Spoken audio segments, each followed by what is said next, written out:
Assalamualaikum warahmatullahi wabarakatuh. Salam sejahtera serta salam satu Malaysia. Pada hari ini, saya ingin membentangkan berkaitan dengan kepimpinan abad ke-21 iaitu LMCP 2522. Sebelum itu, izinkan saya memperkenalkan diri saya dahulu. Nama diberi tanpa dipinta, Dayana Imanina binti Amran dengan nombor matriks A202306. Saya merupakan pelajar tahun 1 bagi Fakulti Farmasi. Berikut merupakan topik-topik yang akan diperbincangkan pada hari ini, iaitu pengenalan, wawasan diri berkonsepkan konsep SMART, 5 ciri sifat kepimpinan pada diri saya dan boleh dipertingkatkan lagi, tokoh-tokoh atau idola kepimpinan, dan penutup. Oleh itu, mari kita mulakan. Bagi pengenalan, mengikut Kamus Dewan, pemimpin ialah orang yang memimpin, membimbing, menuntun dan melatih.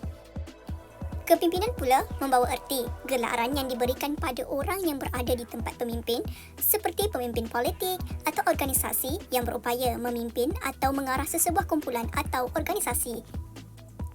Di dalam bahasa Arab, pemimpin boleh dipanggil khalifah, imam ghaid, ra'i dan sayyid.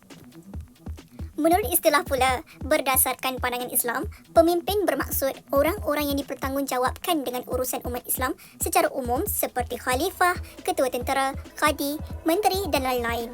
Mereka diberikan tugas untuk menguruskan dan memimpin oleh umat Islam yang memberikan kepercayaan kepada mereka agar dapat membimbing dan memimpin umat Islam. Sebelum kita pergi lebih jauh, suka saya memperkenalkan apa itu SMART. SMART merupakan akronim bagi Specific, Measurable, Achievable, Relevant dan Time-Based. SMART iaitu rangka kerja untuk menetapkan matlamat yang khusus, spesifik, boleh diukur, measurable, boleh dicapai, achievable, berkaitan, relevant dan mengikut ketetapan masa, iaitu time-bound. Antara tujuan SMART adalah untuk memastikan bahawa kejelasan dan fokus tetap menjadi bahagian penting dalam proses penetapan tujuan seseorang itu. Kita teruskan dengan wawasan diri saya mengikut konsep SMART. Yang pertama, S. Specific. Saya ingin lulus pengajian ijazah sarjana muda dengan mendapat anugerah dekan dan menyertai pelbagai program-program yang dianjurkan oleh pihak universiti serta dapat memegang beberapa jawatan yang tinggi. Yang kedua pula iaitu M. Measurable. Saya perlu memastikan saya mendapat PNG 3.67 setiap semester untuk memastikan saya dapat mencapai wawasan saya dan saya perlu memastikan peratusan kehadiran saya ke kelas adalah 90% ke atas walaupun sibuk mengendalikan tugasan berdasarkan jawatan yang disandang. Seterusnya iaitu A. Achievable. Saya perlu mengadakan jadual belajar dan rutin harian agar rutin harian saya berada dalam keadaan yang efisien untuk mengelakkan stres. Di samping itu, R iaitu relevant. Saya juga perlu mendapatkan pertolongan sama ada daripada rakan ataupun pensyarah untuk meningkatkan pemahaman saya serta perlu memberikan kerjasama antara satu sama lain dalam membuat suatu tugasan. Akhir sekali, iaitu T. Time-based ataupun time-bound. Saya perlu mengadakan penilaian bulanan untuk memantau progres dan membuat pertukaran terhadap strategi pembelajaran saya dengan wawasan untuk mendapat anugerah dekan pada tahun 2027. Seterusnya, mari kita teruskan dengan 5 sifat kepimpinan yang ada pada diri saya dan saya rasa boleh dipertingkatkan lagi. Iaitu yang pertama, sanggup berdepan pelbagai cabaran. Yang kedua, pemimpin yang amanah. Yang ketiga, pemimpin yang adil. Yang keempat, pemimpin yang betah berbicara. Dan yang terakhir, pemimpin yang sentiasa bersama dan ramah. Pemimpin yang sanggup menghadapi cabaran. Saya seorang yang sentiasa bersedia menghadapi cabaran terutamanya dalam memimpin organisasi. Pada tahun 2021, semasa saya di tingkatan 5, saya pernah menyandang pelbagai jawatan seperti pengerusi Persatuan Puteri Islam, pengerusi Kelab Bola Jaring, ketua tingkatan, pengerusi ahli organisasi ketua tingkatan dan naib setiausaha rumah sukan pada tahun yang sama.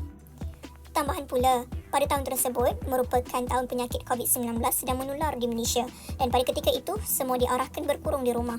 Jadi sebagai seorang pemimpin, saya perlu mengambil cabaran dan menjadikan diri saya seorang yang kreatif untuk menjayakan aktiviti-aktiviti di dalam talian dan menyiapkan tugasan-tugasan yang diberikan oleh guru.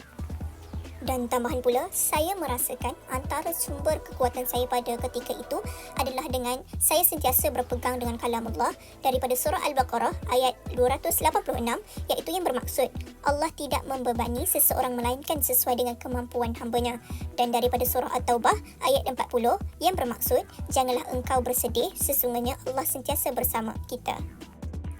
Serta saya juga selalu mengingati sirah dan cabaran-cabaran yang dihadapi oleh Rasulullah dan Nabi Ulul Azmi sebagai penguat diri saya untuk tabah menghadapi cabaran. Saya juga sentiasa mengingatkan diri saya bahawa setiap ujian dan cabaran itu adalah untuk mematangkan diri saya. Seterusnya, pemimpin yang petah berbicara. Saya menjadikan ayat Al-Quran yang diturunkan kepada Nabi Daud yang bermaksud dan kami kuatkan kerajaannya serta kami kurniakan kepadanya hikmah dan kepetahan berkata-kata, surah Sad ayat 20, sebagai motivasi untuk sentiasa petah dalam berbicara.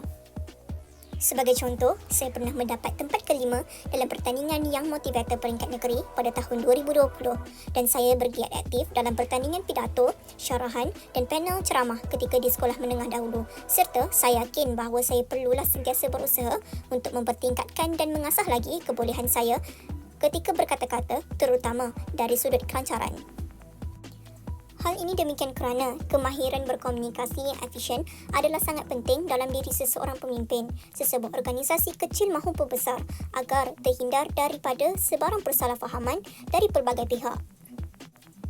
Tambahan lagi, saya juga sentiasa memastikan apabila saya menjadi seorang pemimpin, saya juga perlu berhemah apabila berkata-kata agar tidak ada pihak yang tersinggung. Seterusnya, pemimpin yang adil. Menjadi seorang pemimpin yang adil bukanlah suatu perkara yang mudah. Hal ini kerana di akhir zaman kadang-kala kebatilan itu akan disorok demi kepentingan diri dan memuaskan hawa nafsu semata-mata. Saya sentiasa berpegang kepada hadis yang menyatakan bahawa pemimpin yang adil merupakan golongan yang pertama yang disebut akan mendapat naungan Allah. Jadi sebagai seorang pemimpin, saya yakin bahawa saya perlu mengejar redha Allah yang merupakan jalan utama untuk ke syurga.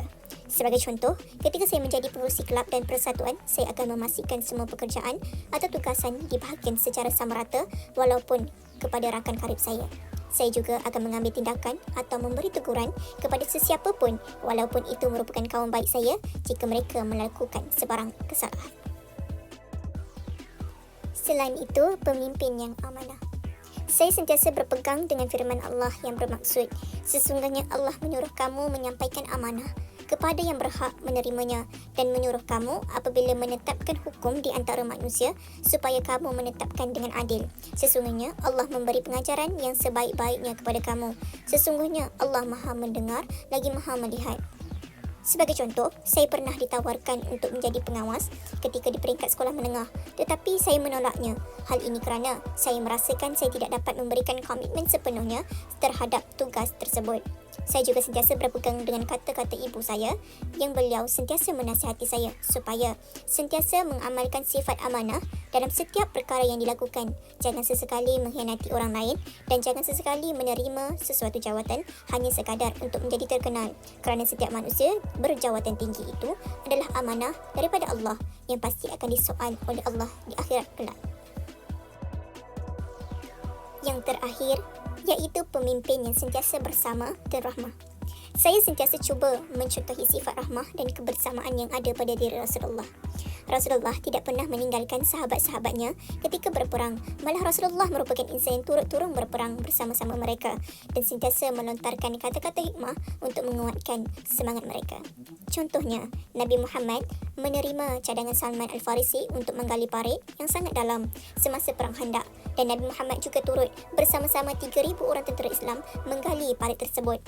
Sebagai seorang ketua, saya akan sentiasa berusaha sedaya upaya menjaga kebajikan antara satu sama lain. Saya sentiasa bertanya khabar dan membantu jika ada pertolongan yang diperlukan daripada mereka.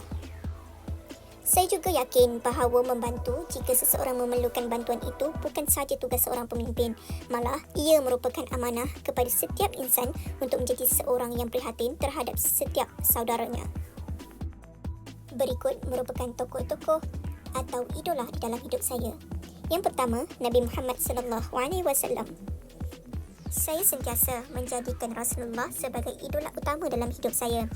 seperti mana yang telah termaktub dalam surah Al-Ahzab ayat 21 yang bermaksud, sesungguhnya telah ada pada diri Rasulullah iaitu uswatun hasanah, suri teladan yang baik bagimu, bagi orang yang mengharapkan rahmat Allah dan kedatangan pada hari kiamat dan dia banyak menyebut nama Allah.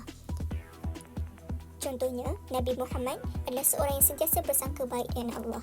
Jadi, apabila saya menghadapi cabaran, saya akan mengingati sirah-sirah Rasulullah dan seperti mana yang kita tahu, Nabi Muhammad merupakan Nabi Ulul Azmi yang mana yang bermaksud golongan Nabi yang menerima cabaran yang terbanyak daripada Allah Subhanahu Wa Taala.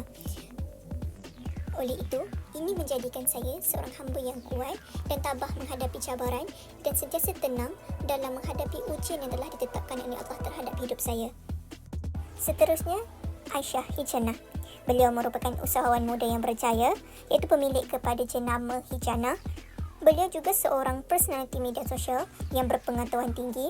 Beliau merupakan graduan Universiti Kebangsaan Malaysia dalam bidang psikologi. Beliau juga seorang ibu dan wanita yang berkejaya, sentiasa menjaga pertuturan dan petah berkata-kata dan sentiasa memberi inspirasi kepada semua manusia. Beliau juga tabah menghadapi dugaan dan beliau sentiasa berusaha menjaga maruah sebagai seorang wanita. Dan yang terakhir iaitu Imam Syafi'i.